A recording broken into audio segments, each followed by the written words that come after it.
Bonsoir à tous, vous êtes sur Radio Ici et Maintenant, 95.2, Jean-Paul Bourg, pour une partie de la nuit.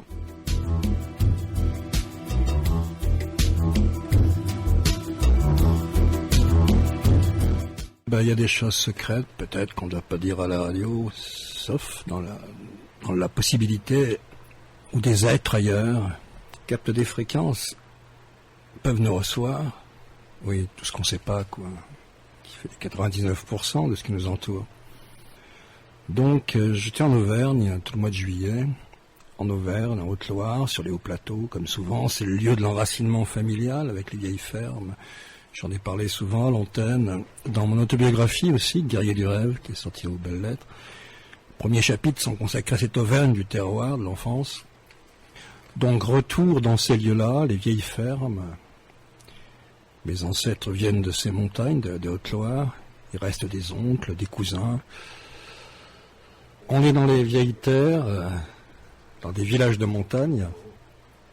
À la lisière des bois noirs, il y a encore la vieille trace des mégalithes qu'on trouve là-bas, qui montre qu'à une époque, bien avant le christianisme, tous ces vieux terroirs étaient empreints de magie, celle qu'on retrouve dans Le Seigneur des Anneaux, par exemple, dans la quintessence de films comme Harry Potter. Il y a cette vieille magie derrière qui est pas loin, et qui est celle des terroirs qu'on a perdus. Et il reste des lieux, il reste des places. Des ruines, des vieilles pierres, des légendes, des histoires, des hantises qui sont restées, avec lesquelles je suis connecté depuis longtemps. Ouais.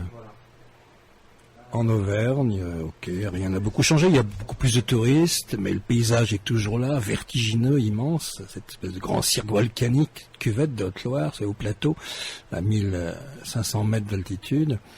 Alors le tourisme, il peut venir faire ses dégâts très très locaux et périphériques, là où il y a des agglomérations qui les attirent, on va dire. Il y a très peu, il y a beaucoup de fermes en ruine, de villages où il n'y a plus personne. Mais ce petit village des Estables, d'où je viens, cette région, ce petit village des Estables où je vais souvent, j'ai déjà encore des cousins là-bas, ce petit village qui attire les touristes en été, des touristes, c'est bien relatif, c'est pas Côte d'Azur. En hiver, pour la neige, c'est la montagne, pour le ski. C'est un village de ferme avant, avec le bétail, les paysans qui travaillaient la terre. Et puis, il a joué avec les grands espaces, avec le retour à la grande nature sauvage perdue qu'on peut retrouver là, tiens. Pas de pollution, de grands espaces vertigineux, l'incroyable vertige du paysage, sur des hauts plateaux.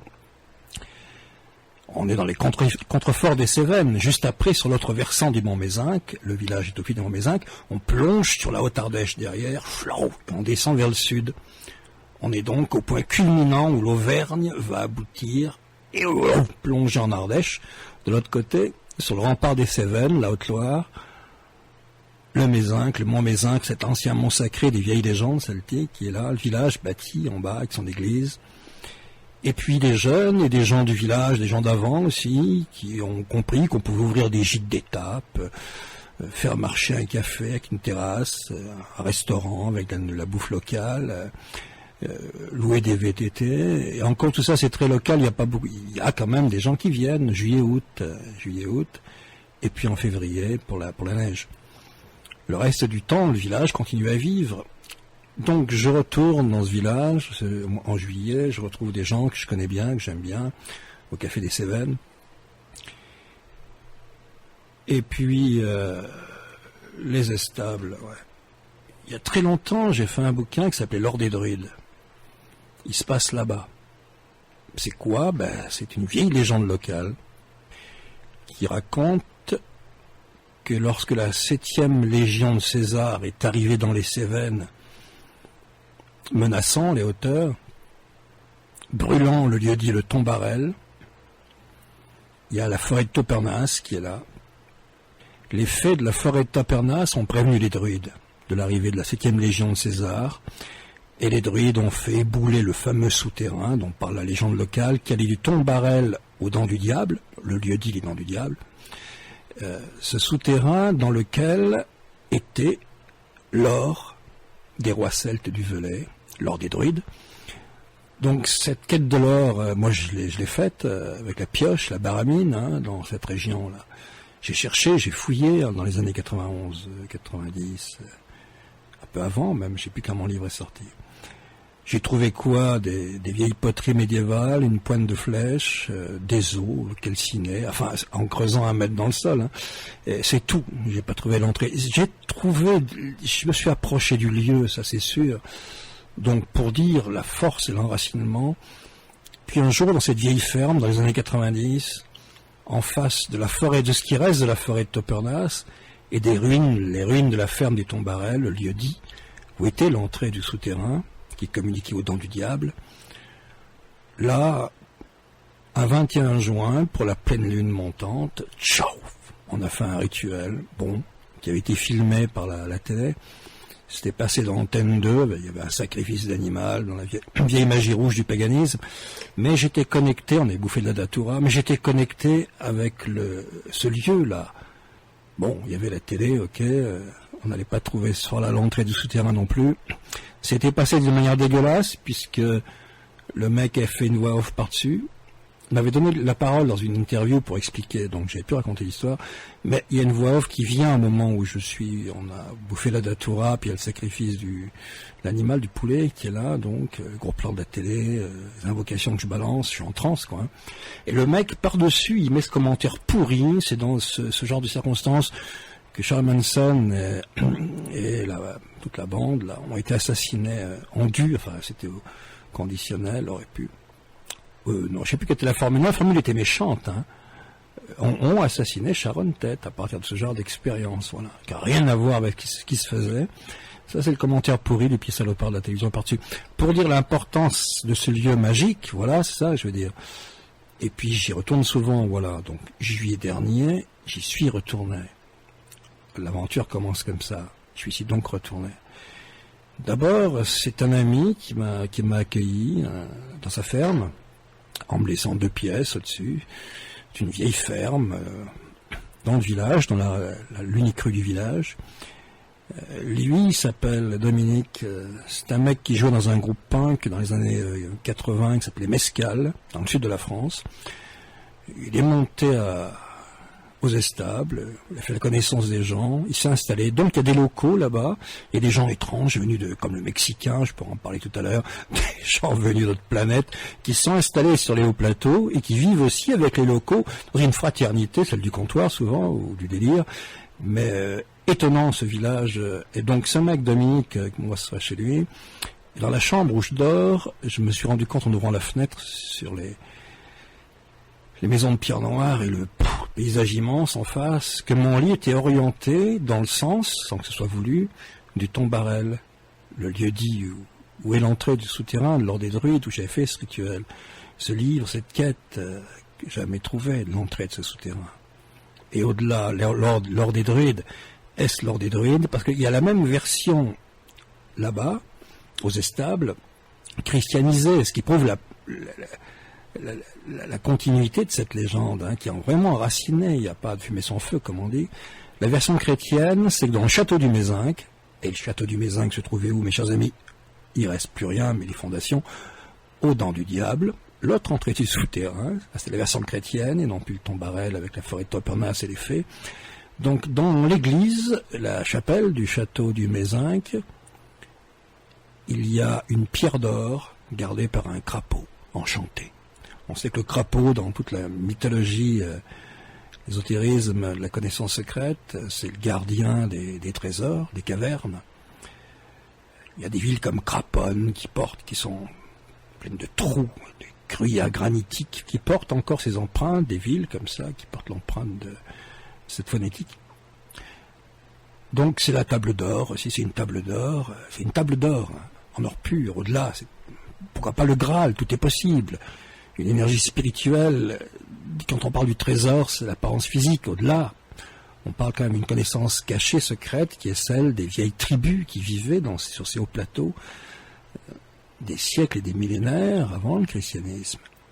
Les Vélaves, entre autres, qui appartenaient aux tribus celtiques de l'Auvergne, à côté c'était les Arvernes.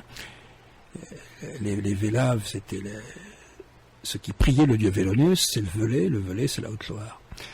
Je pourrais faire un cours d'antiquité sur les vieilles tribus qui peuplaient cette région, mais il y a cette légende de l'ordre des Druides, donc mon lit est orienté dans le sens du Tombarel. Et puis certains soirs, là, en juillet, j'ai fait des méditations sur ce lit, en me concentrant sur le lieu là-bas, au-delà de la forêt de Topernas, le Tombarel, me concentrant, abandonnant toute pensée différente, autre en moi, en faisant le vide, en gardant cette seule présence, cette seule présence, cette seule présence. Et ne la cherchant pas, la laissant résonner, pour l'entendre me parler. Bon, c'est des approches sensitives, il n'y a pas eu de porte ouverte, mais donc j'avais retrouvé cet axe avec ce lit. Et on est le 19 juillet. J'étais aux Estables le 14 juillet, je suis arrivé début juillet, mais là je parle les nuits, ces fameuses nuits du 19 et du 20 juillet. Mais le 14 juillet aux Estables, je descends sur la petite place et je vois 3 voitures de collection qui sont garées, que des fanats de bagnole ont sorties. Il y avait une 4 chevaux, une Aronde et une Panhard. Une Dinah Panhard, voiture des années 50. La Dinah Panhard, c'est celle que mon père avait dans l'accident qui a tué ma mère et ma sœur. J'en parle dans mon autobiographie, j'en ai parlé aussi souvent à l'antenne. J'avais 18 ans, 63, pas que 63, cet accident de voiture, 2 morts, ma sœur, première sœur et ma mère, qui a pris ma place dans la voiture. Puisque pour la première fois, ma cousine venant, ma mère qui passe devant avec mon père, avait dit « Jean-Paul, passe devant avec ta plus jeune sœur, je passe derrière, qui a plus de place. » Bon, elle est morte à ma place derrière. Bon, basta. Pourquoi je parle? Ah oui, la Panhard. Donc, cette Panhard qui a explosé dans le ravin en bas, je l'ai jamais revue depuis. Je l'imagine les yeux fermés, bien sûr, j'ai commencé à faire une Panhard. Mais physiquement, c'est la première fois que je revoyais une Dinah Panhard sur la place des Estables. 14 juillet, dans cette mouvance, ce lit orienté, dans ce lieu où je retourne. Ces choses, je ne cherche pas à savoir pourquoi, si on me parle et ce qui est dit, mais on peut se poser déjà des questions, bien sûr, mais de plus que des questions. Parce que le 20 juillet, j'ai fait un rêve.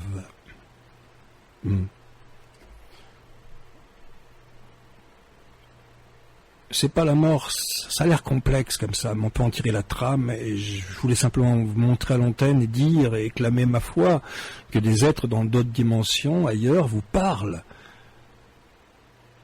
Des entités, des forces, réellement, aussi réellement que tu vas voir ton cousin, ton frère, ton patron, acheter au bureau de tabac, tu vas voir le mec physiquement, réellement derrière son comptoir. Eh bien, réellement et physiquement de la même manière. Je dirais que la même intensité urgente d'être, comme ça, il y a plein de mondes parallèles. On est connecté que sur un seul, comme ça, avec cette dominante de la matière telle qu'on s'est habitué à la porter. Les anciens, déjà, la vivaient autrement. Donc, ils avaient déjà une vision différente du monde. Donc, moi, j'ai cette tentative de la revivre différemment, avec les feelings d'avant des vieilles peuplades, dans l'environnement et le véhicule moderne de ce que je vis aujourd'hui. Hein. Bon, bien sûr... Je ne vais pas arriver à cheval aux Estables, harnaché comme pour la quête dans un truc de Rick Fantasy. Non, j'arrive en voiture avec mon sac de voyage, des bouquins, quelques CD, des fringues, à fumer, une carte, une boussole que j'oublie jamais. Ouais. Bon, si on veut tout dire, il y a aussi dans un petit coffret, parce que je sais où je vais évidemment, il y a des quartz. Et il y a un collier, voilà, un collier celtique. Et des quartz. Ce sont des choses qui ont été trouvées. Le collier, non, parce que je l'ai chargé dans une grotte, dans la grotte des Fées à Roya. Je l'ai fait baigner dans l'eau très longtemps, puis je l'ai repris après.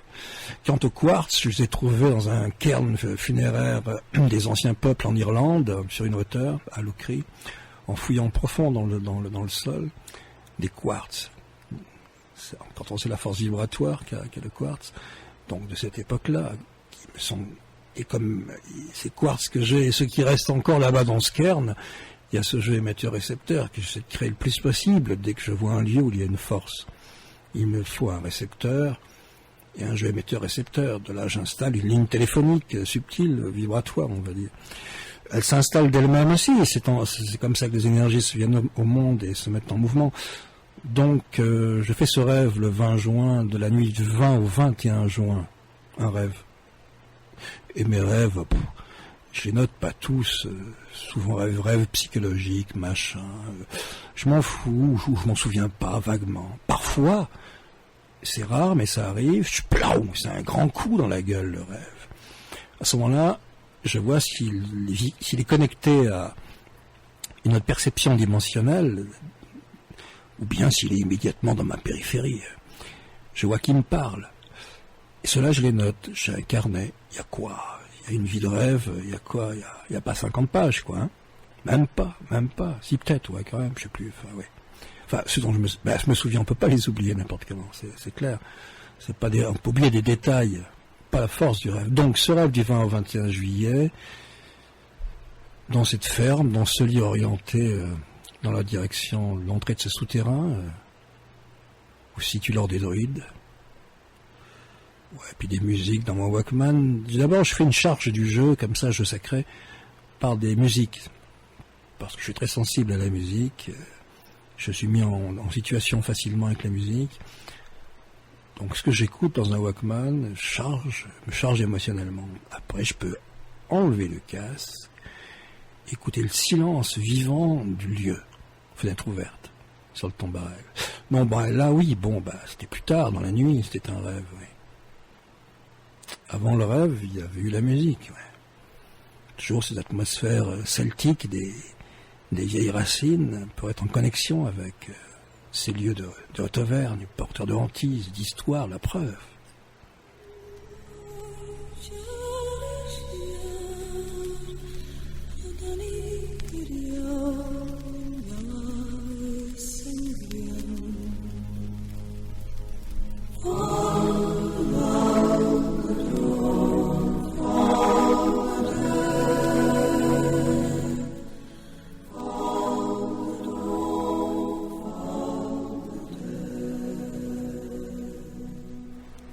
Et les vieilles musiques du terroir, porteuses de magie, sûre.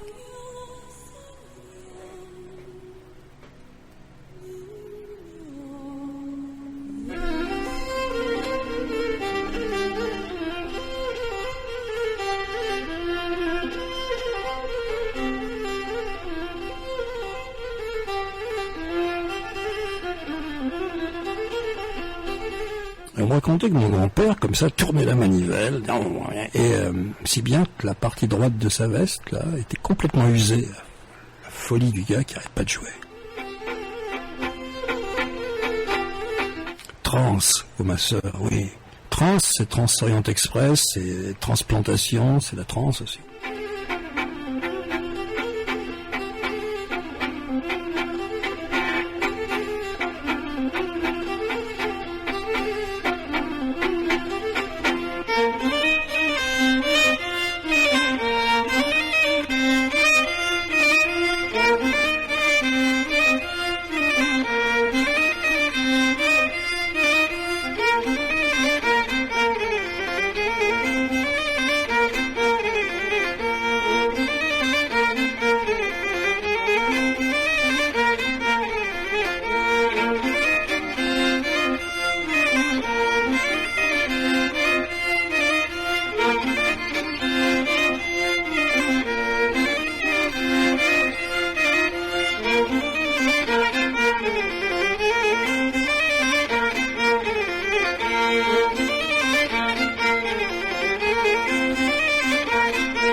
C'est un rêve, c'est la poursuite d'une étoile, on s'en fout des détails, où je passe par des piscines d'immersion, de purification, où à certains moments il est nécessaire pour la mutation et la transformation de subir une modification physique. J'ai certains des doigts de la main qui sont tranchés, coupés. À un moment donné, le type coupe. J'essaie dans mon rêve de me concentrer sur autre chose pour essayer d'éviter la douleur qui est horrible. Et il arrive à l'os, il dit il reste quelques centimètres, la phrase dans le rêve, il reste quelques centimètres. ce truc de modification, ce rêve d'immersion dans des piscines, de purification et de quête d'une étoile, de poursuite, je l'avais fait quasiment le même en 2002, la nuit du 20 au 21 juillet, parce que je l'ai noté dans un carnet. Et celui-là, je le fais en 2004, la nuit du 20 au 21 juillet. J'ai été étonné par la correspondance des deux rêves aux mêmes dates.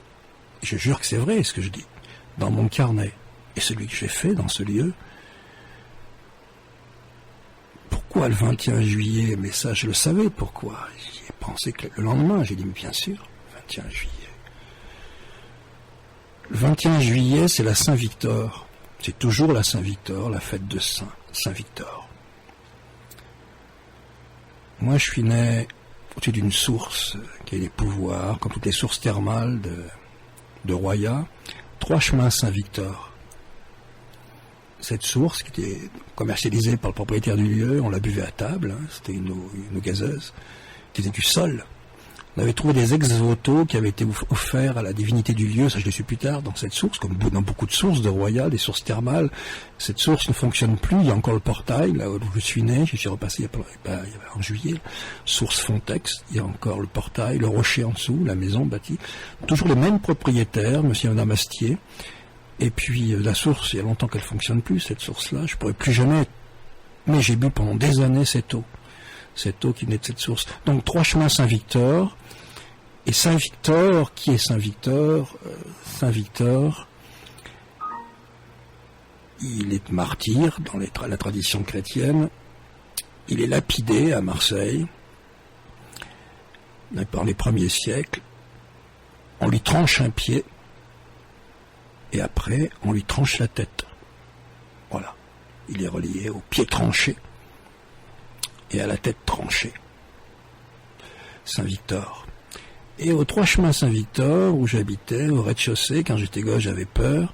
Je traversais un couloir, il y avait des espèces de vitrines sur la droite, où le médecin qui louait le sous-sol entreposait ses trucs, il était orthopédiste. C'était des vitrines mal éclairées. Après, je prenais le couloir qui montait chez nous au premier. La source était dans le jardin en dessous. On était locataire du premier étage. Donc, le rez-de-chaussée était loué par ce docteur. Et donc, dans ces vitrines, il y avait des pieds en bois, des espèces de clés de métal, des trucs de ferrure, comme des trucs de torture, quoi, pour ces trucs avec lesquels il bossait. Moi, je savais pas à quoi ça servait. Je voyais simplement la découpe parfaite d'un pied coupé, comme ça, en bois, avec des ferrures de métal qu'il ferme, ou d'autres formes de chaussures, etc., des trucs bizarres, un mélange de mécanique et de torture. Et je faisais des cauchemars dans cette maison petit. Je me voyais poursuivi par des hordes de rats dans ce couloir-là. Des hordes de rats derrière, qui me couraient derrière. Et je détalais avec ces vitrines sur le côté. C'est des cauchemars que je faisais. Pourquoi les rats? Parce que juste dessous cette maison coule la Tirtaine, une petite rivière qui dévale de Roya. La Tirtaine, qui était un truc assez dégueu même à cette époque, qui était infestée de rats, je me rappelle, puisque on les voyait la journée quand on descendait en bas. Donc sans doute ça va influencer ça. Bon, peu importe, voilà ce lieu Saint-Victor, et la fête de Saint-Victor est le 21 juillet. Et le fait, dans l'initiation, les vieilles traditions du pied coupé, ou de la main, ou de la tête tranchée, qu'on retrouve Saint-Victor en est l'exemple, juste quelque chose, 3 chemins Saint-Victor, à l'angle, habitait un vieux monsieur, qui avec son chapeau, qui était l'époux d'une Martiniquaise, faire de Martiniquaise joviale. Ils avaient un jardin très fleuri, un petit jardin, un tout petit coin très fleuri au-dessus de la Tirtaine. Ils faisaient l'angle de la rue où on était nous. Il s'appelait Monsieur Minet. Et nous, on l'imitait quand on était gosses. On rentrait notre main dans la manche, donc la manche était vide, et on disait comme ça: bonjour Monsieur Minet, bonjour Monsieur. Pourquoi? Parce qu'il avait la main droite tranchée, il n'avait pas de main droite, un moignon à la place, et donc il avait sa manche comme ça. Donc ce personnage avait la main tranchée. Et le propriétaire Astier avait un de ses fils, Alain, avec qui je jouais, et le deuxième fils dont j'ai oublié le nom. Lui, je le croisais dans le couloir, il me faisait peur parce qu'il était muet. Et je m'en souviens très bien, ce personnage étrange, ce jeune garçon étrange, qui se mettait vers nous, il faisait comme ça. Il faisait des bruits avec sa bouche, il faisait quelques expressions, c'est tout. On jouait jamais avec lui, mais je le voyais comme ça, je l'avais vu comme ça.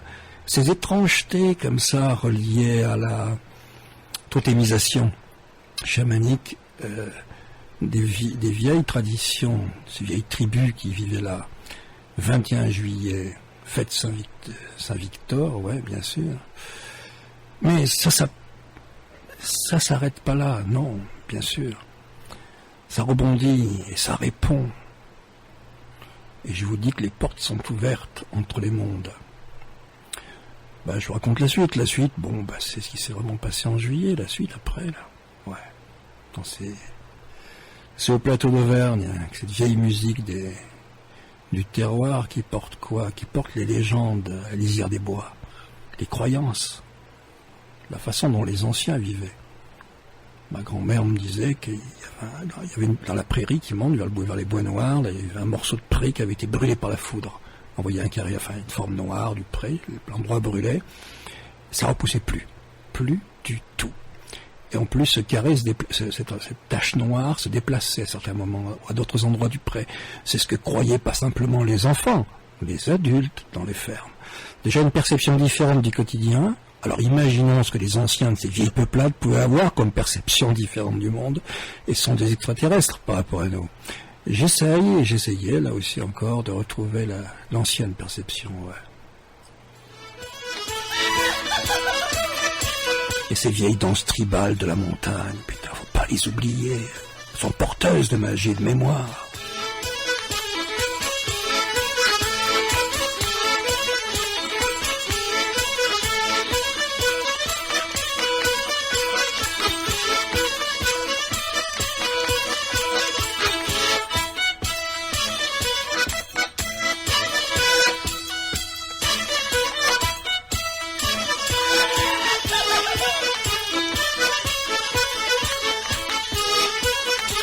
Moi, j'ai une perception différente du temps.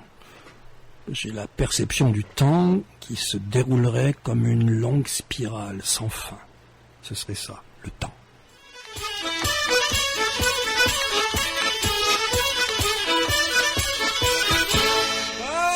C'est la monnaie.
Tu veux dire quoi alors, Bourg? T'es connecté? Non, oui, enfin, on est connecté, si on ouvre nos oreilles, on est connecté, ouais. Il y a des choses... pour le solstice de 1991, ouais, solstice 1991, j'ai été à Loucrie en Irlande où j'ai trouvé ces quartz, entre autres. Dans un cairn funéraire, j'ai fait une méditation dans la chambre funéraire, au fond, qui est plutôt la chambre de modification que la chambre funéraire. Un long couloir voûté, des pierres entassées, comme ça gravées, le cairn au-dessus, Loucrie, beaucoup plus ancien que Newgrange ou que Stonehenge, d'après ce qu'on en sait, quoi. Et ce lieu m'a toujours hanté, parce que ces quartz, je les trimballe toujours comme on trimballe un portable, avec un numéro de téléphone précis. Connexion rapide, j'appuie sur une touche, paf, quoi.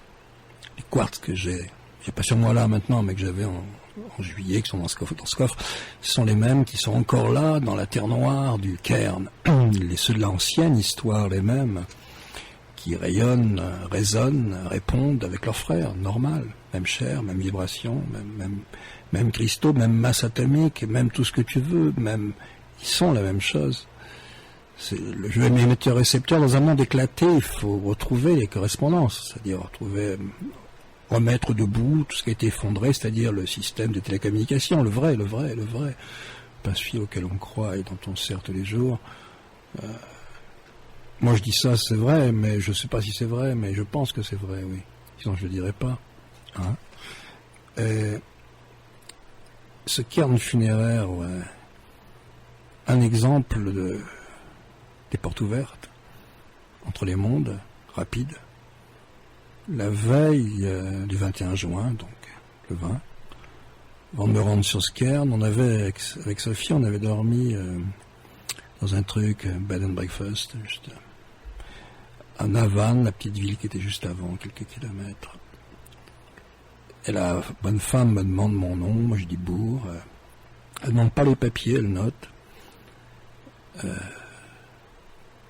Je sais pas si elle a pris les papiers, je sais plus. En tout cas, ce dont je me souviens, c'est qu'on prend le lendemain matin la note d'hôtel qu'on a payée, et puis qu'on part, voilà, c'est tout simple. Hein. Et puis, qu'en ouvrant la note, je vois qu'elle s'est plantée. Nem, le nom, elle n'a pas mis Bourg, elle a mis B, je vois bien les lettres. Je l'ai gardé cette note. B, E, je l'ai même ici. Je peux même la montrer à la webcam tout à l'heure. B, elle est dans mon carnet que j'ai ici, de rêve, collé à l'intérieur aussi.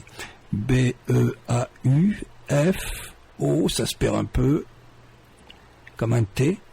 Et à côté, il y a un L. Voilà. C'est pas mon nom, et puis basta. Bon, elle a mal compris, j'ai rien compris, c'est pas grave. En tout cas, ce que je comprends à Dublin en achetant des trucs, c'est que ce cairn où on a passé la nuit du 21 juin a été découvert au 19e siècle par une jeune anglaise archéologue qui photographiait dans des trucs. Après, j'ai retrouvé la piste, qui s'appelle Louise Beaufort, B-E-U-F-O-R-T. Merci madame. Merci qui, je sais pas, ou pas merci, j'en sais rien. On repart avec ça. On ne le garde pas en tension dans l'esprit tous les jours de chaque année qui suivent. On le perd, on le retrouve, on vivrait plus. Ou alors faudrait tout fonctionne par porte ouverte, par passage et signe, une autre façon de vivre différente, on va dire, à chaque microseconde, à chaque moment, quoi. Il y a donc les lenteurs du temps aussi, mais qui préparent et se font dans la coulisse. Tout le grand jeu des correspondances et des secrets et des pactes et tout ce qui a été tissé, ouais. En Irlande, ce truc relié à la vieille magie,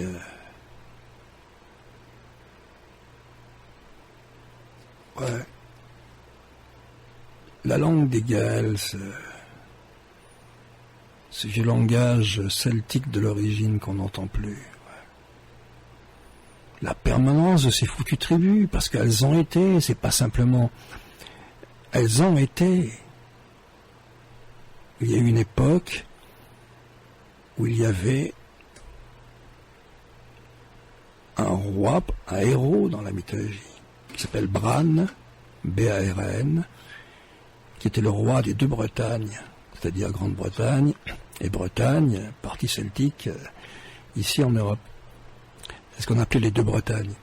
était roi des deux Bretagnes, Bran.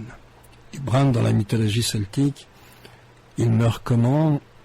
Il meurt frappé au pied d'une flèche empoisonnée, donc le poison se diffuse dans son corps. Il demande, selon le rituel, qu'on lui tranche la tête et qu'on apporte sa tête dans l'île sacrée, l'île des immortels, l'île de Verre, Avalon, l'île du Graal, qu'on peut localiser aujourd'hui à côté de Glastonbury en Angleterre, la colline du Thor, et TOR. Et ce personnage de la quête, je le retrouve avec la décapitation, avec l'amputation du pied. C'est exactement ce qui est arrivé à Saint-Victor. C'est une transposition parfaite, exacte, de la même épreuve initiatique. Du temps où des tribus de guerriers, de sorciers, de guérisseurs, d'envoûteurs, d'enchanteurs, de mages vivaient dans les grands espaces européens. Il y a longtemps, pas tant que ça. Tchoukas, le temps, le silence. Il remplit pas les cases, non, mais il fait qu'il y a une distance, bien sûr. Ouais. Ouais, il suffit de se pencher, c'est tout.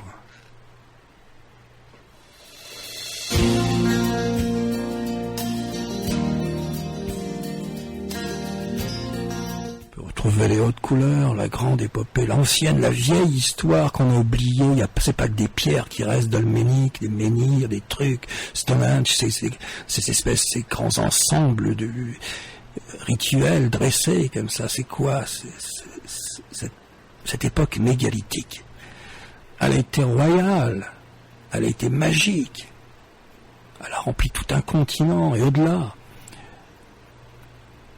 On l'a oubliée. Elle est au musée, mais il reste les musiques, bien sûr.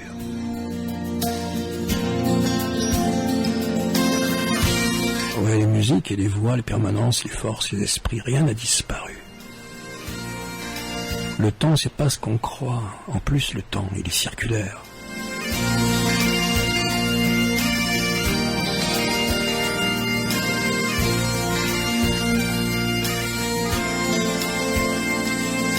Circulaire, comme le bouclier du guerrier Arverne, comme le mandala du sorcier.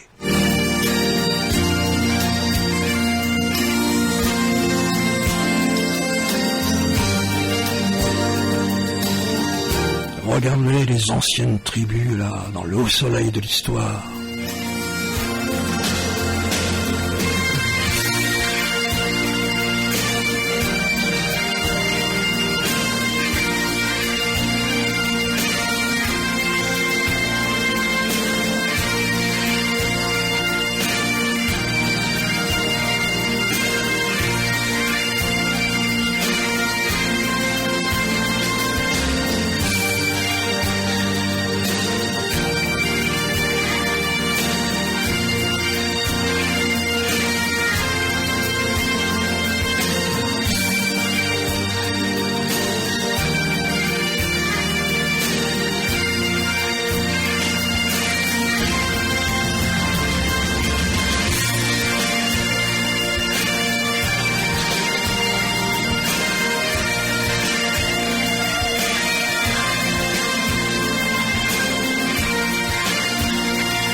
J'aimerais en rajouter une couche qui n'en est pourtant pas une, la petite rivière qui coulait en dessous, à côté de la source.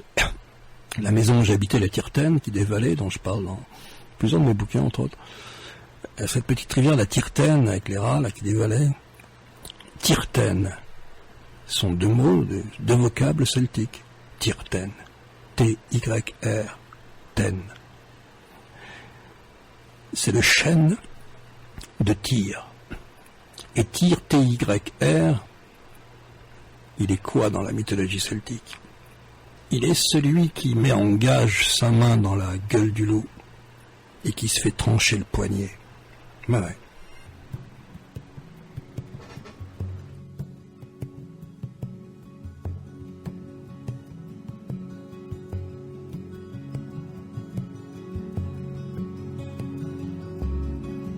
Je voulais juste ajouter encore autre chose, que Saint Patrick, qui a christianisé l'Irlande, et converti toutes ces tribus, le premier qui est arrivé, il a eu en songe, quand il était fatigué, une apparition qui lui a dit, un saint qui lui a dit, lève-toi, continue ta mission. Et il le dit, là dans la vie de Saint Patrick, c'est Saint Victor qui lui apparaît.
Il y a un autre morceau d'histoire qui m'a été montré, c'est que ma mère qui est morte dans l'accident de voiture, je l'ai dit dont je parlais en 63, Pâques, bon. Plus tard, par ma grand-mère, j'ai appris qu'elle avait un fluide et qu'elle pouvait faire tourner les tables. Voilà, c'est ce que disait ma grand-mère.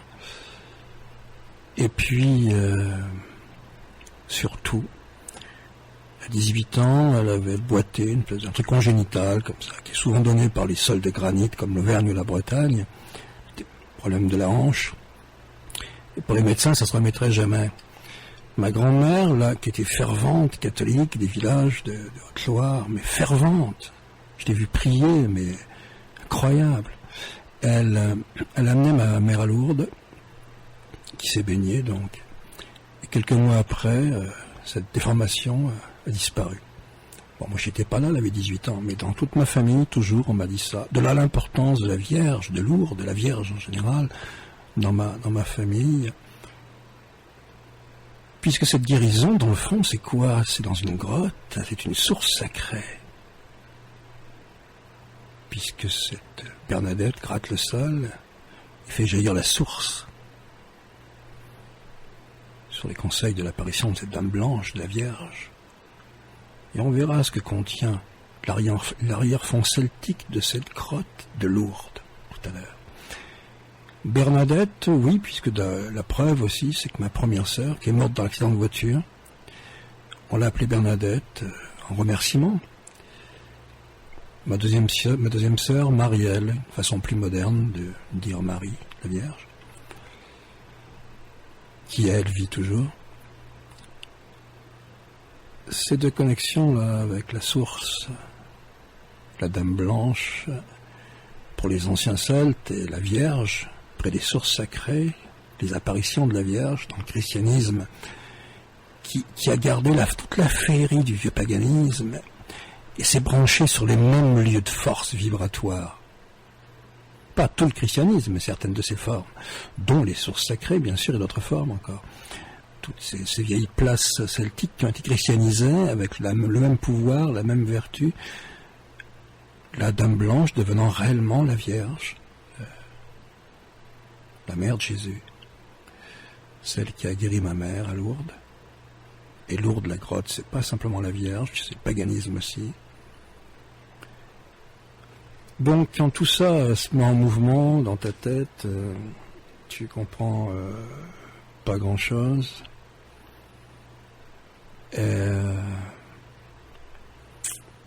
Et surtout, pourquoi il y aurait eu un accident de voiture à Pâques 63 pour le Vendredi Saint. Voilà, les symboles, là aussi, dans le paganisme, à quoi correspond Pâques? Et l'accident de voiture de la Panhard, ma soeur qui meurt, Bernadette, et ma mère, qui s'appelle Rose. Et puis, et on avait changé nos places, c'est le truc de fou, quoi. Voilà, dans la voiture, je raconte pas tous les détails, j'en ai déjà parlé, pourquoi, c'est trop fou. Mais ça s'est passé dans le virage de Saint-Mandé. Hop, quand tu tournes, chauffe, le pneu éclaté dans ce grand virage, qui a légèrement été modifié par l'autoroute maintenant, qui longe l'Allier, c'est des gorges de l'Allier, avant d'arriver à Issoire, où nous habitions. Le virage de Saint-Mandé, ouais, ça s'est passé là. Je suis retourné depuis, ce virage, il est toujours là. Mais je me suis dit, qui est ce Saint-Mandé? C'est quoi? J'ai cherché. Saint-Mande, c'est le fils d'un roi d'Irlande, ça s'écrit M-A-N-D-E. C'est le nom de ce virage. La voiture s'est cassée la gueule. Saint-Mande, c'est le fils d'un roi d'Irlande du 7e siècle.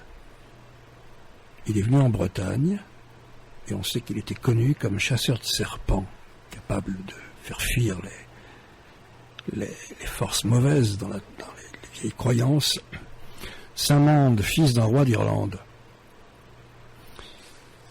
Et j'apprends que saint Ostremoine, qui lui a évangélisé, christianisé Issoire, qui était une vieille place celtique, là où on vivait après Roya, que saint Ostremoine, dans ces gorges de l'Allier, quand il marchait vers Issoire en conquérant chrétien, lui, a combattu, on raconte, un esprit malfaisant à cet endroit, ces gorges de l'Allier, là, c'est tous ces virages qui sont là, Saint-Mande et toute cette partie entre Otza et Issoire, a combattu un esprit, dit-on, malfaisant qui attirait les voyageurs dans l'eau. Et c'est ce qui s'est passé parce que quand le pneu a éclaté, la voiture est partie complètement à gauche, droit sur l'Allier, sur l'eau. Mon père a contrebraqué, là, il y a eu le tonneau, hop, paf, bon. Mais le point de départ, hop, aimanté, dû à l'éclatement du pneu, d'accord, mais en tout cas, ça partait dans ce sens-là, c'était droit sur le fleuve, quoi. Et, donc, ce Saint-Mande, roi d'Irlande, connexion avec l'Irlande étrange, qu'est-ce qu'elle fout là? Et pourquoi la Vierge laisse-t-elle faire tout ça? Des gens mourir, des innocents? C'est quoi ce plan de la vie et de la mort? Dans une perception mystique du monde qu'on nous dit heureuse, harmonieuse, avec des bénédictions, avec un travail à faire, bien sûr, sur soi, mais alors c'est quoi l'injustice de Dieu? L'injustice de Dieu, c'est vision humaine, bien sûr. Est-ce qu'il y a des esprits malfaisants? À quel niveau ça se situe de la perception? Même cet accident lui-même. Je prends l'accident comme tu peux prendre ce que tu as fait hier, c'est pareil, l'instant, quoi. Un truc qu'on a vécu un peu fort, on va dire. Ok, d'accord. Vachement localisé parce qu'il est intense. Alors il n'y a plus que ça qui compte dans l'instant où tu le vis, évidemment. Tout le reste est gommé. Hein. Après, tu prends un peu de recul, tu es encore dedans. Et tu te dégages. Après, tu vas arriver plus tard, après des années, à être le spectateur tout en étant participant par le souvenir, tu t'en rappelles. Mais tu n'as plus l'émotion qui perturbe tout. Hein. Tu vas arriver à te détacher complètement et tu vas même faire en sorte que ce qui s'est passé là, c'est pas plus que tout ce qui se passe partout. Qu'une nova explose à l'autre bout de l'univers. Elle est où la différence? Parce que la nova, c'est pas ma sœur, c'est pas la chair de ma chair, c'est pas quelqu'un que j'aimais affectivement, j'en ai rien à foutre, je porterai pas le deuil de la nova, quoi. Par contre, la localisation extrême sur ce coin de route, là, non, faut pas toucher. Donc, j'ai bien compris cette relativité, évidemment, avec des trucs, des substances qu'on peut bouffer, des choses qui nous font prendre un recul télescopique et microscopique par rapport aux choses, si bien que j'essaie d'apprivoiser tout ça. Mais alors, les signes extérieurs qui se montrent, c'est que vous êtes dans la quête, bien sûr, mais où? Vers où? Et pourquoi? Parce que si je me pose la question, je n'ai pas la réponse. Vers où? Je ne sais pas non plus. Avant, je pouvais dire, ouais, machin, donner des directions initiatiques, des conneries, quoi. Mais si je réfléchis vraiment, il n'y en a pas, j'en sais rien. Je me laisse guider et je cherche. Je cherche quoi? Je ne sais pas ce que je cherche. En tout cas, l'extrême frontière, c'est sûr. À partir duquel on bascule. Et puis, il y a peut-être infiniment des extrêmes frontières. Je ne sais pas comment ça fonctionne, la féerie, la dinguerie de l'univers. En tout cas, on est dans des notions de temps un peu plus lentes, où les choses se font et se défont et se refont, parce que le temps est circulaire. Rien disparaît jamais, tout est toujours là quand tu veux, comme le potentiomètre d'une radio, sûr.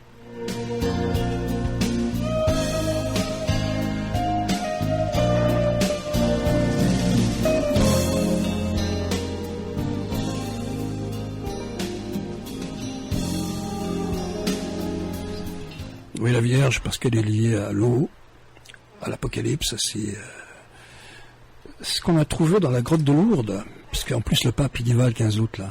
C'est très important Lourdes maintenant, là, le 15 août, juste après ce que je vous raconte, on aboutit, on tombe sur Lourdes, il n'a pas voulu, le 15 août là. Lourdes, où ma mère, dit-on, donc avait, enfin bon, toute cette histoire résonante qui n'est pas qu'une chose, qui est toute une toile tissée. Qu'est-ce qu'on a trouvé à Lourdes qui était antérieur à l'apparition de Bernadette de Lourdes et qui montrait que ce lieu déjà, la grotte, cet ensemble de grottes, était dédié à des cultes anciens. J'ai la doc là, je me penche 2 secondes, ouais.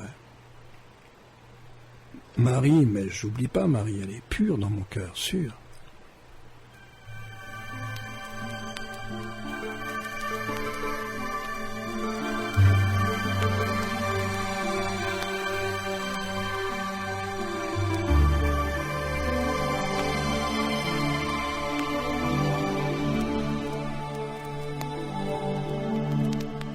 Qui ne sait ni lire, ni écrire, oh Marie, l'amour que j'ai pour vous, dans un souffle infini, m'épelle doucement votre nom, oh Marie, comme le vent nouveau sème les fleurs d'ici.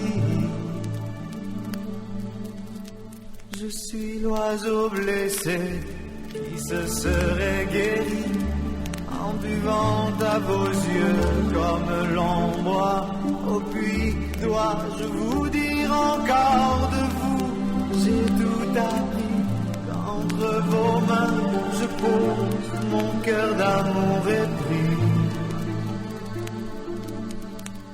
Oh, oh Marie, Marie, Marie, Marie.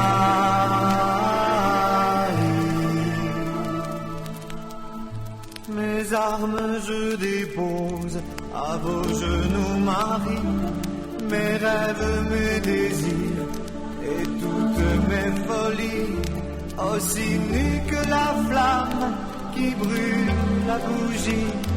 Je vous aime, mais je sais que j'en vaux pas le prix.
Avant que de sentir ce feu de vous, Marie, je n'avais allumé que de faux incendies.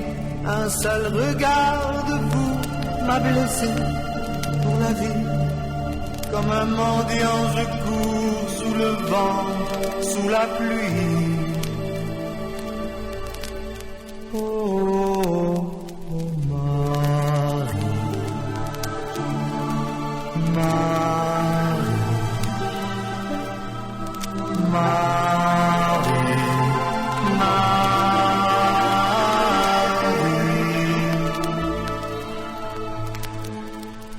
oh Marie.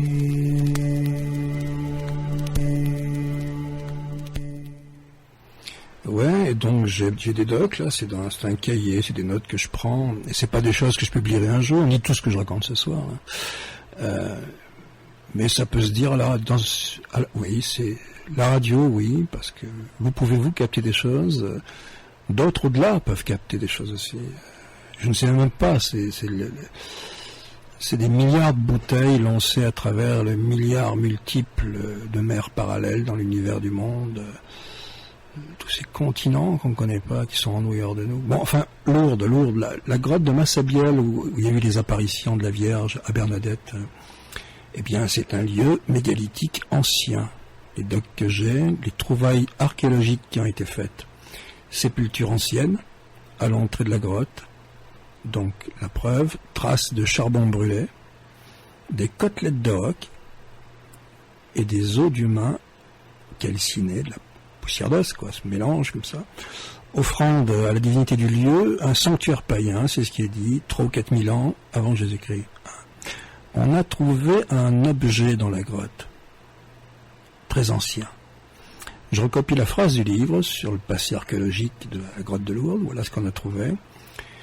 Une statuette de cheval d'une vérité étonnante, le cou tendu dans un mouvement d'attention prudente, le pelage strié de fines rayures ondulées dont la signification échappe. Cette statuette est visible aujourd'hui au musée du château du Louvre. Du château de Lourdes. Il y a le château de Lourdes, on peut visiter. Les fines rayures ondulées qui sont la trace celtique, comme ça, sur le cheval, partout, présentent ce qui sont les représentations mégalithiques de l'eau, ces souvenirs-là, les sources, les rivières. Et ça a été trouvé dans la grotte de Lourdes, quand ils y ont fait des fouilles, bien avant que Bernadette y rencontre la Vierge, qui lui dit « mange l'herbe, creuse ». Elle bouffe l'herbe à poignées, elle creuse le sol, dans une attitude de transe chamanique, ouvre, plaf, libère la source sacrée, la source qui guérit. Et cette Vierge resplendissante de pureté, ce niveau incomparable de lumière qui ne peut pas atteindre, même dans la mort. Au-delà de toute chose est pourtant si proche comme le lieu essentiel qu'on a perdu, quoi. Une sorte d'Ophélie perdue.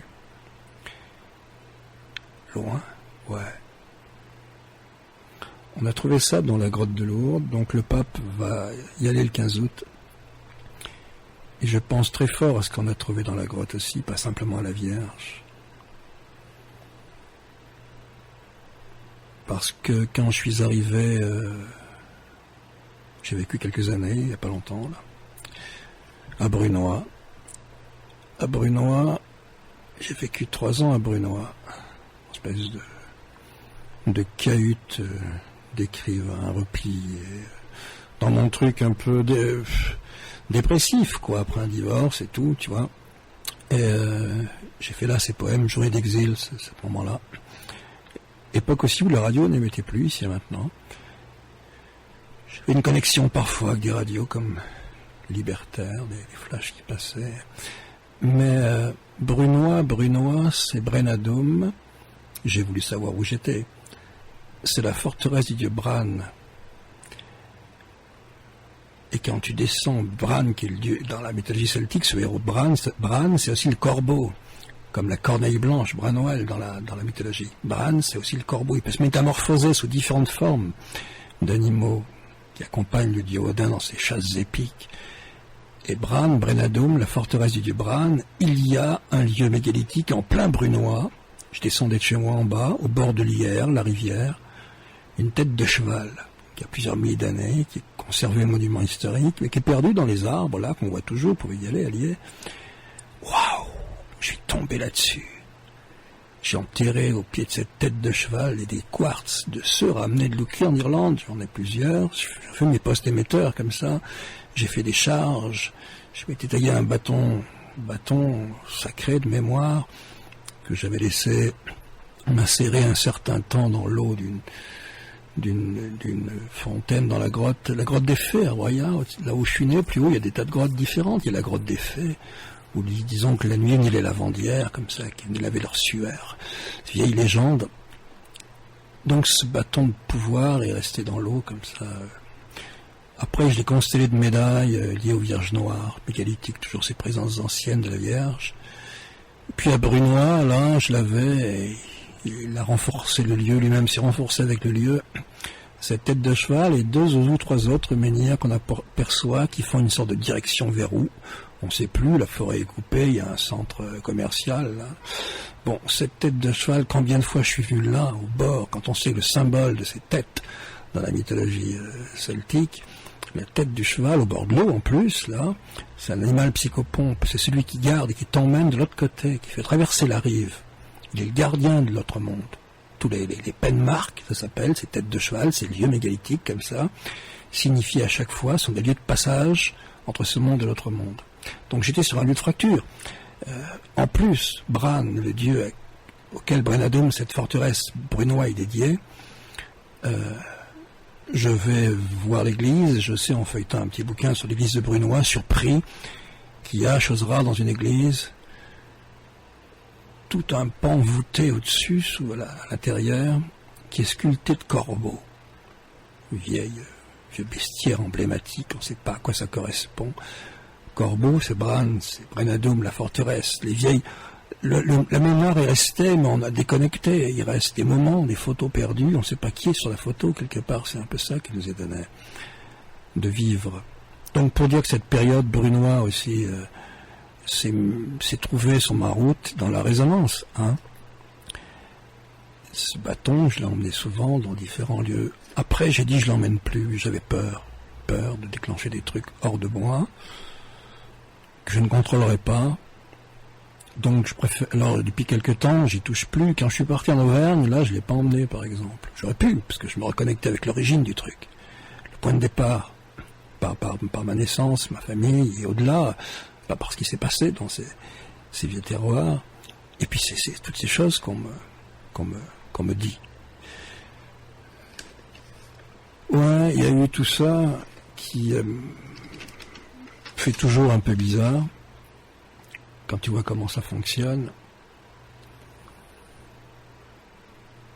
Et puis, le retour, là, sur les monts du Mézenc, ce rêve fait le 21 juillet, pour la Saint-Victor. Et le lendemain, j'apprends un truc que je ne savais pas. Ouais, je suis dans la terre. On chante ces vieilles chansons du vieux paganisme des origines, des racines. Rien n'est mort, le vieux chant il est encore là. La terre en a imbibé, les arbres, les forêts, l'immense paysage.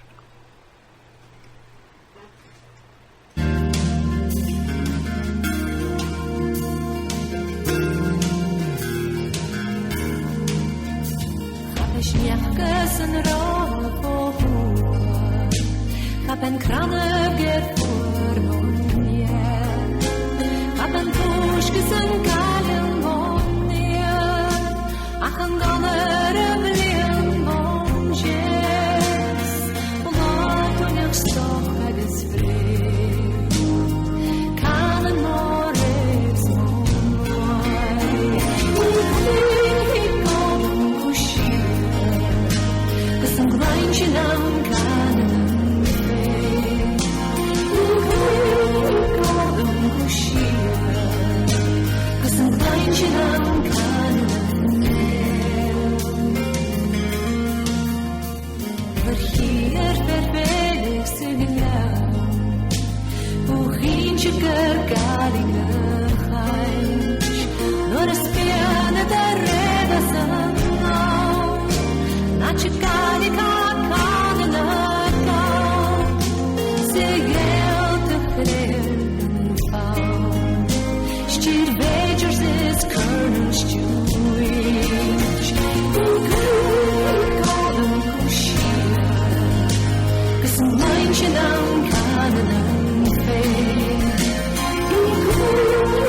Can't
best negi Ket nach klunje nicht moja sandu Oh, wo ich mich geifat de tua Guru getrei morgen am bo Gern gelanen She has them here kein Chantoy Golden Gushi Cause I'm watching on Canada Golden Gushi Cause I'm watching on Canada Golden Gushi Cause I'm watching on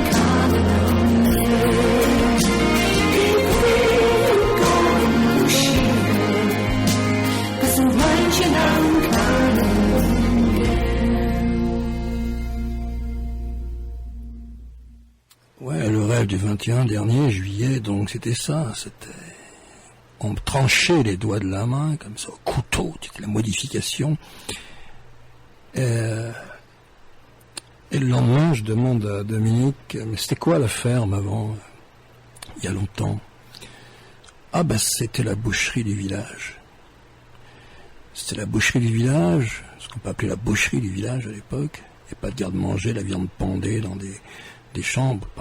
L'épaisseur des murs faisait que toute la pièce était une sorte de garde-manger. La boucherie, la viande se conservait comme ça.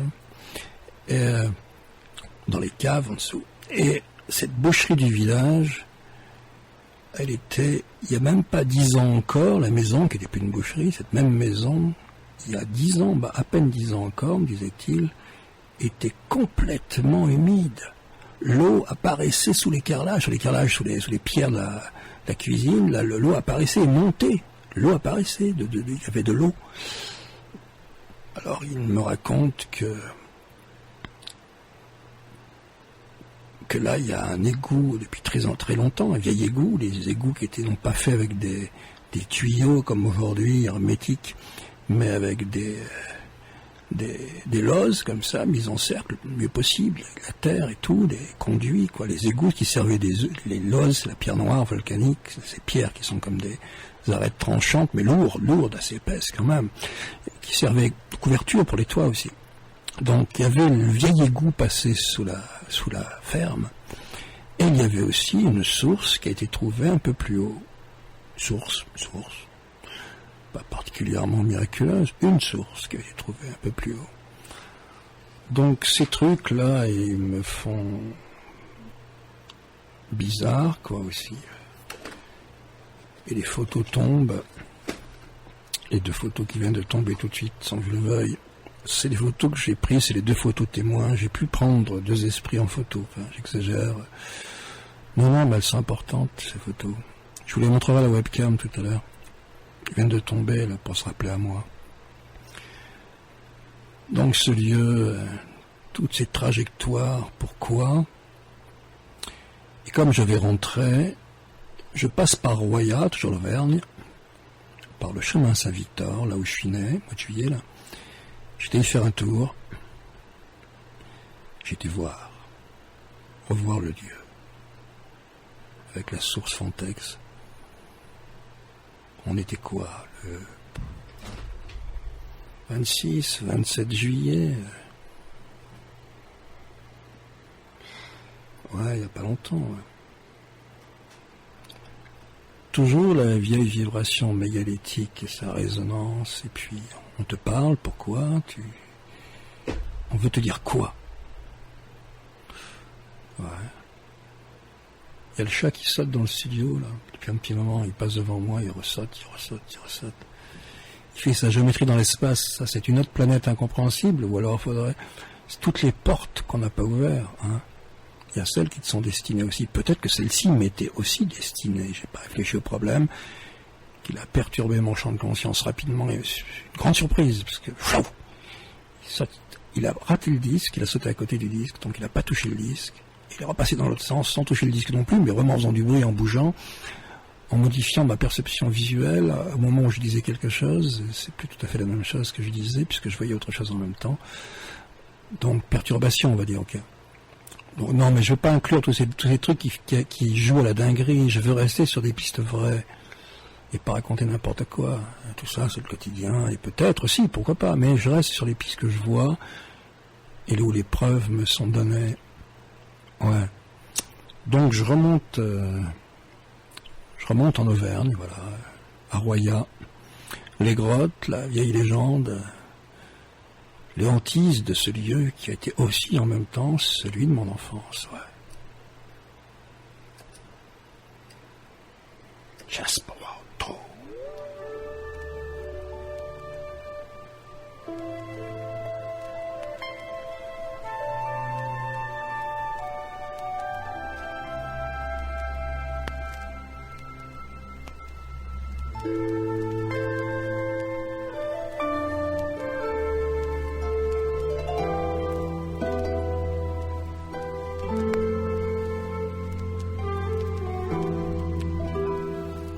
J'avais dans la tête les belles musiques, les musiques des films que je voyais sur écran couleur, au cinéma le Star. Aujourd'hui, c'est quoi? C'est un crédit agricole. Je reconnais les 3 marches qu'on montait pour aller à l'accueil du cinéma, à la caisse. Et puis, c'est une banque, l'école plus bas. Je suis remonté jusqu'aux grottes, la grotte des Fées. Je suis resté en prière, c'est un lieu pour la prière. On s'assoit sur une pierre noire, ce sont des pierres, c'est la pierre volcanique partout, cette grotte assez profonde, où était l'ancien lavoir, qu'on appelle la grotte des Fées, qui est hantée par des présences. Et puis je fais des échanges, quelque chose que j'ai sur moi, un morceau du bâton de pouvoir, un bout d'écorce, dans l'eau. La place, c'est un caillou qui brille, c'est celui-là que j'ai vu et pas un autre, c'est celui-là qui me parle, quoi, je le prends. Voilà, c'est le don qui m'est donné, c'est pas du vol. Ça, c'est les échanges fluidiques avec la grotte des Fées. Et puis, je descends sur la source Fontex, le 3 chemin Saint-Victor, qui maintenant s'appelle le 4, je me demande pourquoi, en plus. Et ça s'appelle plus chemin Saint-Victor, mais rue Saint-Victor. Toute la partie gauche, quand tu montes de la rue, a été transformée, c'est plus la même, ça a été complètement modifié, c'est des grands immeubles, plus rien. À droite, il reste la maison d'angle que j'habitais intacte. La maison d'à côté, la maison de Monsieur Minet, c'est plus lui, avec sa manche, et hop, qui donne sur la Tirtaine, et après on repart dans des immeubles à la con. Voilà ce bout de rue qui reste. Donc j'y suis retourné. Le lieu. À la recherche de la formule, j'en sais rien, à la recherche d'une parole, à la recherche d'une réponse, à la recherche de... Je cherchais pas, j'étais juste disponible et je voulais voir, savoir, comprendre et revoir une dernière fois dans la crainte que tout soit détruit, hein, entre-temps. J'ai eu peur. Il restait cette partie-là qui est encore intacte. Parce que les propriétaires qui sont vieux habitent toujours ces lieux. Le jour où ils vendront, ça deviendra autre chose. À mon avis, c'est ça qui conserve le lieu. C'est l'enracinement de ces vieux propriétaires que j'ai jamais été voir depuis. J'ai pas osé. J'aimerais bien me demander s'ils n'ont pas dans une bouteille un peu d'eau, de cette eau d'avant. Bon, peut-être qu'elle serait pourrie, peut-être qu'il n'y en a plus, peut-être que la source, on peut y accéder, mais qui s'en... Il faudrait que je leur téléphone, ouais. Il faut que je le fasse, ouais. Il faut que je prenne l'engagement de le faire, ouais.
Donc je redescends de la maison, je mets la maison sur ma gauche. Et là, juste à côté, il y a encore des arbres qui sont là avec un mur, que je longeais quand j'étais enfant, un peu plus bas sur pattes. Là, je vois un peu au-dessus maintenant, ce qui est de l'autre côté. Ça s'appelle Maison Sainte-Anne. Il y a sur le clocher, ce que j'avais jamais vu enfant, je l'ai vu après, ça, une croix, mais une croix dans un cercle. La croix irlandaise, la croix celtique. Et Sainte-Anne, qui est là. Sainte-Anne, qui est la mère du Christ, la grand-mère du Christ, et qui est la grand-mère, la grande déesse, la divinité, qui est Déanna. Anna, qu'on retrouve dans la tradition bretonne, irlandaise, partout. Cette phonétique qui est celle de la grande divinité de l'origine.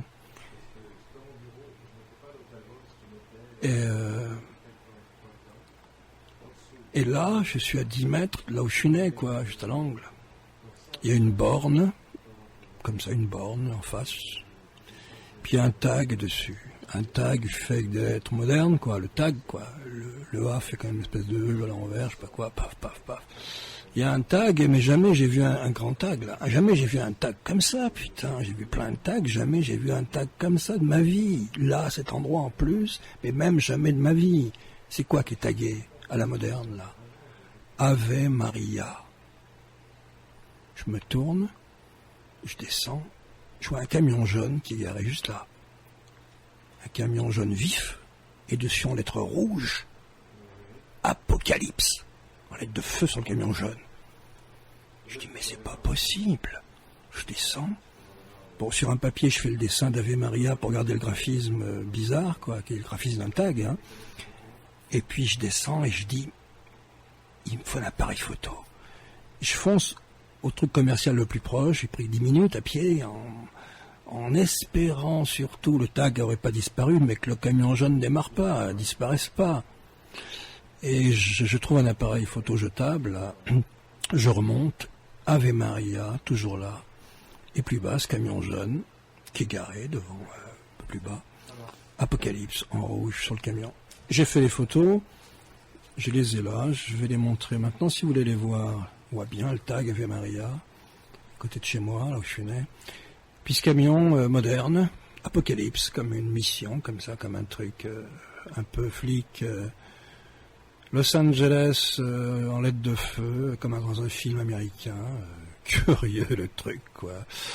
Bon, je montre les deux à la webcam si vous êtes sur Internet, ici à maintenant.com, la webcam, et je vous montre ces deux photos, donc le tag Ave Maria, en face de chez moi, où je suis né, et plus bas ce camion garé, rien à foutre là, tout jaune, Apocalypse dessus. J'ai fait les photos, j'ai pu acheter un appareil et revenir, le camion s'est pas barré, il était toujours au même endroit. J'ai dit putain, mais après j'ai dit j'espère qu'ils vont me développer bien, quoi, qu'on va bien, que si c'est raté. T'imagines s'il n'y a rien, parce que j'ai eu des photos noires dedans en fait, des photos ratées, mais prises en intérieur, c'est un truc sans flash qui m'a servi après. Je l'avais juste, au début j'ai fait ces deux photos là, les premières, quoi. Plein soleil, tu parles, elle flash. Alors je vous les montre pour vous montrer simplement que là, la porte, elle était ouverte, quelqu'un s'est présenté, je sais pas qui, j'en sais rien, je sais pas. Quelque chose s'est mis en place, plutôt, voilà. Pour me montrer quoi, ben j'en sais rien, parce que je reviens aveugle, je comprends pas bien. Mais pas aveugle tant que ça. Oui, j'attends la suite, rapide. Peut-être qu'elle est déjà donnée, inclus, j'en sais rien, je sais pas, j'ai pas compris vraiment. Mais en tout cas, bon, c'était là, je l'ai pas voulu, non, c'est pas moi qui ai mis le camion, et c'est pas moi qui ai mis le tag, ok. Et c'est là, cette source, Fontex, elle est ici, ouais. Tout ça depuis le début pour dire quoi? Pour dire qu'il y a cette piste mégalithique ancienne qui existe dans la vibration, qui est chargée de toute une histoire, qui est dans les arrière-fonds, qui est aussi dans les rêves, qui peut parler, qui est notre manière de parallèle d'être. Elle a été dans un temps historique donné, bien sûr, comme toutes les choses sont un jour dans un temps historique donné. Et dans cet univers où toutes choses on n'a pas compris encore le secret du grand univers, que toutes choses sont immédiatement et simultanément parallèles. Alors, comprendre ça, est-ce que le cerveau explose? Non, il se met en situation dans toutes ces dimensions-là parallèles. On est, nous, dans un espace-temps précis, localisé, celui-là. On sent quelques émerveillements. Si elle rêve, qu'on ne comprend pas bien, ça c'est un espace à part quand même. Et puis, il y a les choses qu'on sent qui sont des espèces d'approches vibratoires. Et puis tout ce qu'on ne sait pas. Et ne pas croire qu'il n'y a que nous qui frappons aux portes et qui nous déplaçons dans l'autre sens aussi, dans les autres mondes parallèles, d'autres gens se déplacent. Et certains d'entre vous sur des mêmes lignes d'énergie. Et quand on vous parle, c'est parce que ça traverse les murs, ça ne s'arrête pas à la matière immédiate du temps maintenant. C'est permanent, ça résonne, ça se fait, ça se défait, ça se construit, ça répond, ça appelle.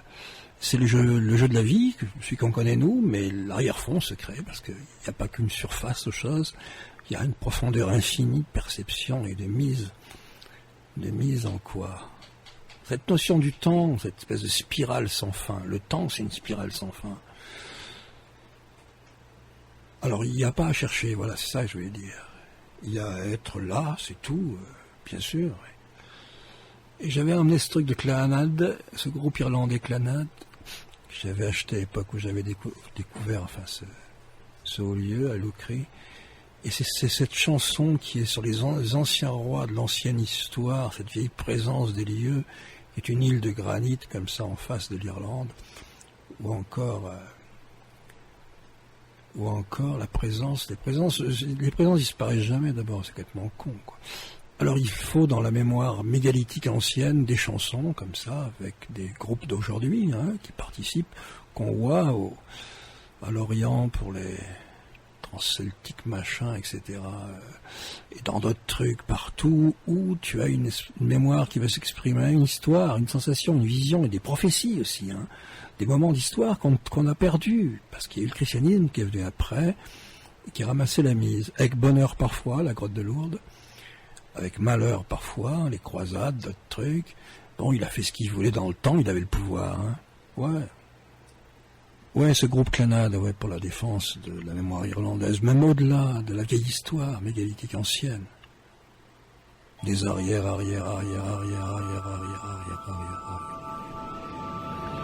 Au présent.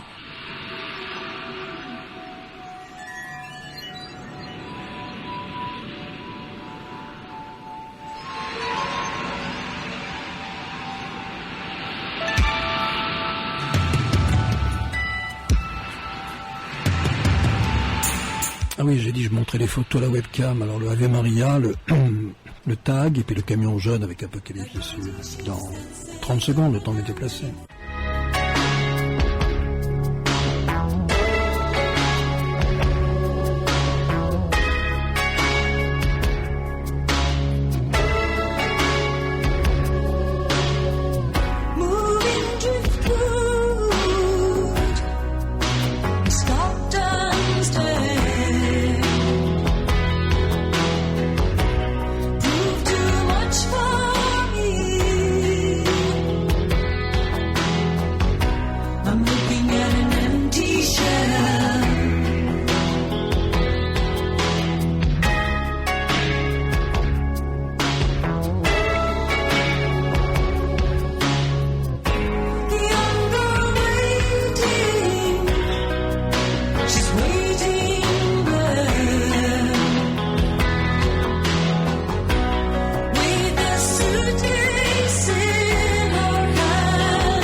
C'est un retour. Après un mois, c'était mes vacances, on va dire, avec une certaine manière. Je sais pas la manière. Il n'y a pas de manière. Il y a l'urgence. Il a dit. Je veux pas des mots. Je veux pas les mots. Je veux pas les mots.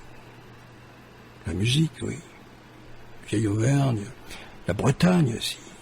On parlait des deux Bretagnes et de Bran, parce que Bran, la tête de Bran est enterrée dans l'île du Graal, qui est la colline du Thor aujourd'hui, à Glastonbury au-dessus, cette colline étrange qu'on peut gravir aujourd'hui. Il faut que je m'y rende en septembre, voilà ce que je voulais dire. C'est là que la tête de Bran est enterrée. C'est le lieu du départ de tout. C'est l'île du Graal. On montre ces espèces de terrasses étranges qui ont été construites, ces pistes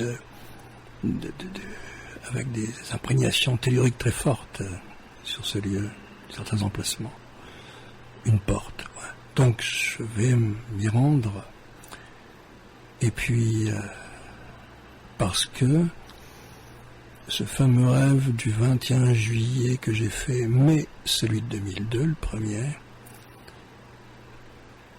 pour la Saint-Victor, où j'étais complètement les mains coupées, ouvertes, la langue tranchée, modification horrible du corps, avec des bassins aussi de purification, une traversée d'un monde souterrain étrange, où les êtres ne sont pas les mêmes, et le monde de la surface. Enfin, je ne veux pas le raconter maintenant, mais ces êtres qui sont modifiés, eux, m'ont emmené dans une grande salle. Il y avait un mur au fond, et on voyait c'était un mur liquide.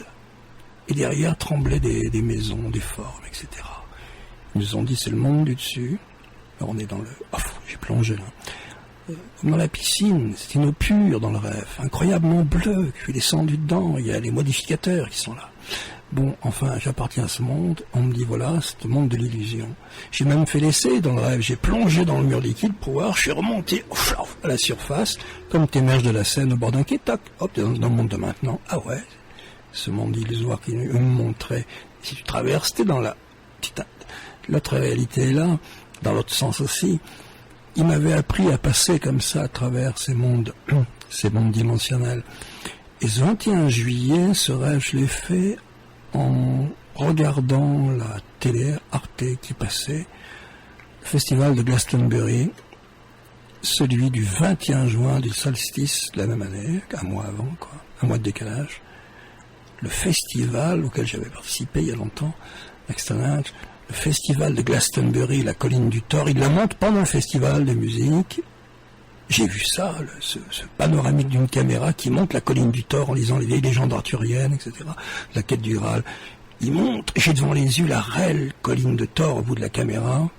Il montre un champ mégalithique, un chemin mégalithique avec des vieilles pierres, disant que ça, les gens qui s'y rendent se sentent bien, il y a une présence tellurique qui les charge, qui leur fait du bien, les relaxe, ils sentent une différence, voilà. Donc il y a des pistes telluriques, ce qu'on nous montre aussi, puis en même temps donc il nous montre les particularités mythologiques du lieu, avec ce qu'il en reste, et en même temps, dont on dit la tombe aussi d'Arthur, chevalier du Graal, c'est dans la légende, c'est enterré à Glastonbury. Glastonbury, la ville de la cité de verre dont parle la légende, et la colline du Thor, ce lieu sacré justement, où est enterrée la tête de Bran. Donc moi je me suis endormi pendant ce festival qui passait à la télé du 21 juin, nous on était le 21 juillet pour la Saint-Victor, j'ai fait ce rêve initiatique de modification. Et je l'ai refait le 21 juillet dernier dans ce lieu dont j'ai parlé mégalithique en Auvergne. Et je vous rappelle pas tout le reste, c'était les connexions et comment les portes se sont mises en mouvement et comment les choses ont communiqué entre elles.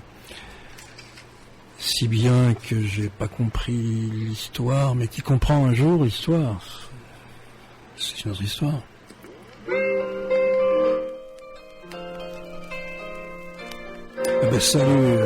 Salut aussi à la Bretagne, ouais, aux grandes terres de l'origine. La Bretagne, oui, du roi Bran qui régnait sur les deux Bretagnes, celle-ci aussi. Sa mémoire est là partout, de Brocéliande jusqu'aux hautes terres. Il n'y a qu'un bras de mer à traverser, et alors il le faisait. Leurs frères vivaient aussi dans l'île en face. C'était le même empire.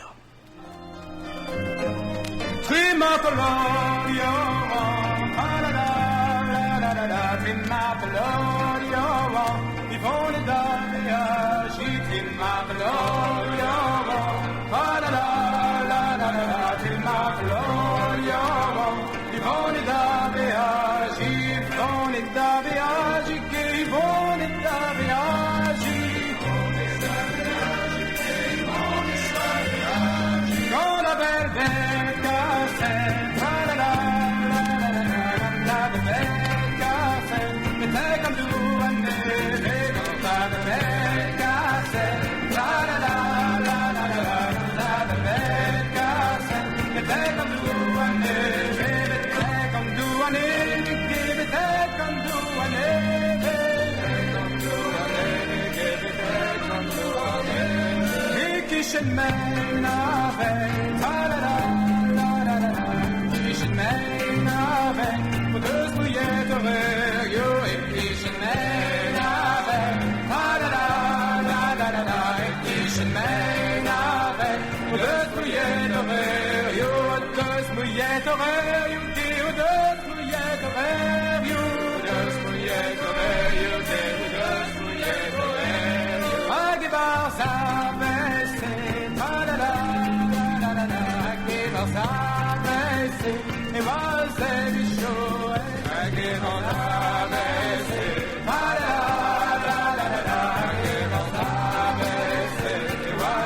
Non, mais dans ces vieux temps du paganisme, tout n'était pas toujours si léché, si héroïcisé dans la légende. On montrait aussi les forces magiques à l'œuvre. Le groupe ancien comme ancien.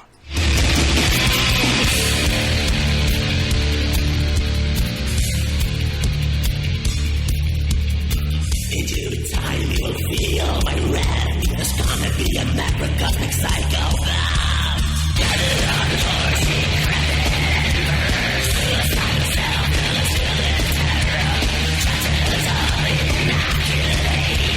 Trapped inside unrotted cat.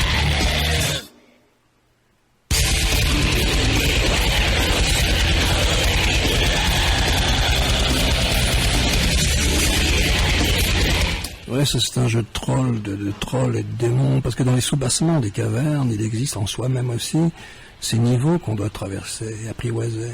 Et pour ça, tu dois revêtir la même armure, sinon t'es dévoré. À chaque fois, ce sont des épreuves, comme des jeux de rôle qui te sont donnés. Ta vie aujourd'hui aussi, elle n'a pas d'autre raison d'être sacrée, sinon celle-ci du jeu de rôle au sens réel, de ce que le rôle dans la probabilité quantique immédiate de la réalité, qui toujours se sait, se dit, et parle, merde. Il y a longtemps qu'on me parle. Je devrais pas entendre. Je me demande simplement, je me tourne vers quoi et je fais quoi. Si, la colline du tort, ça je le sais, c'est ça le truc. Septembre, ouais, bien sûr. Non, c'est précis, ah oui, bien sûr, je sais où je dois aller maintenant. Évidemment. On nourrira les passages et la dynamite s'il le faut.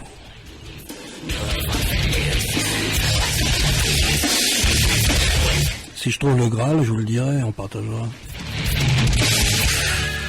Parce que le Graal, c'est tout con, fallait le dire, c'est fait pour être partagé. Ça me paraît logique, hein. Quelqu'un qui gardait le Graal pour lui serait dévoré, comme dans le Seigneur des Anneaux, espèce d'énergie noire qui se dévorait le même. Ce qu'on appelle le tourment en termes humains, les hantises aussi.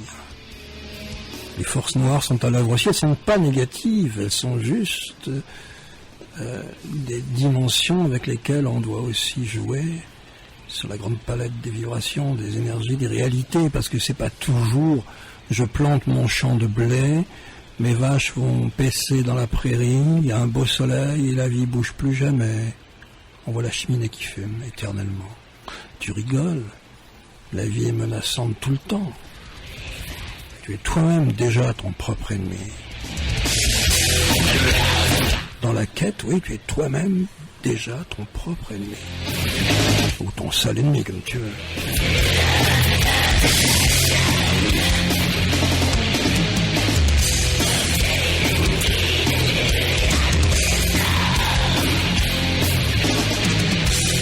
Vous êtes sur Radio Ici et Maintenant, 95.2. Jean-Paul Bourg, je reviens là tout de suite d'un voyage en Auvergne dont j'ai parlé. C'est une forme qui est celle dans laquelle je me suis déplacé, voilà. Raconter quoi, sinon l'immédiateté. Puis parce que des choses, je sais pas, j'ai dit que je lançais 1 milliard de bouteilles à la mer, peut-être aussi.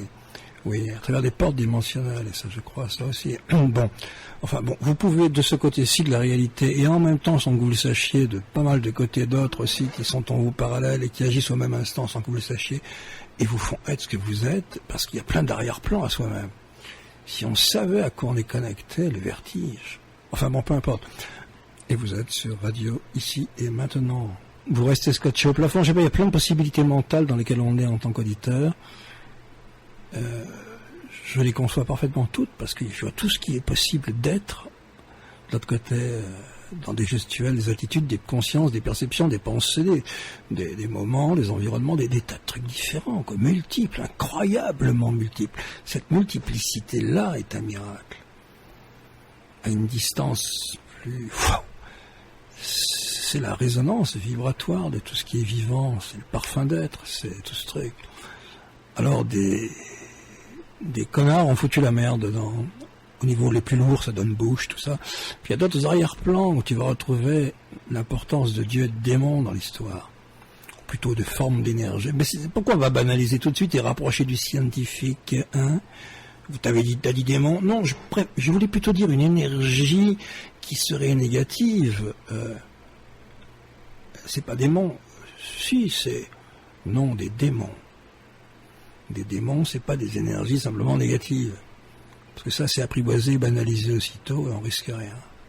Donc tout ça existe dans l'heroic fantasy de chaque instant, qui est aussi le passage au vide, qui est la traversée du couloir psychiatrique de la vie aussi, qui est la solitude d'être, qui est plein de trucs, quoi, parce qu'on est vivant et qu'on n'est pas mort, et qu'on vient encore dire, comme moi maintenant, tout de suite, sa vie. Voilà, pourquoi? Encore. Ça me fait plaisir de venir faire une émission ce soir, bien sûr. Mais je ne sais plus attendre quoi. Et... Par contre, le vivant de l'instant, oui, bon, parce qu'on y est maintenant, ça s'appelle d'abord Ici et Maintenant. Donc l'instant tout de suite, c'est vous, moi dans le studio, les disques qui passent, et tout ce qui est non dit, pas dit, tout ce qui passe autrement, parce qu'il n'y a pas que ces apparences-là d'être. Tout ça fonctionne simultanément en même temps. Pour ceux qui privilégient la piste téléphonique, il y a un numéro de code 08 92 23 95 20. Pour tous les autres, bon voyage. Voyage immédiat. Écoute, en termes pratiques, on donne toujours le numéro de téléphone en dernier. Pourquoi tu veux boucler? Ça me semble trop bref comme un hachoir de bouche. Allons-y pour la viande. Tranchons la matière. Si vous voulez intervenir et trancher dans la matière de la vie, quoi, c'est ça le truc. Ouais. C'est quoi la vie, Nietzsche disait? C'est cette coulée de lumière que les anciens appelaient Dionysos. Waouh, ciao! Et il a incroyablement raison, c'est exactement ça la réponse.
carrure tribale de la vieille Bretagne. Ils ont pas que des chaperons.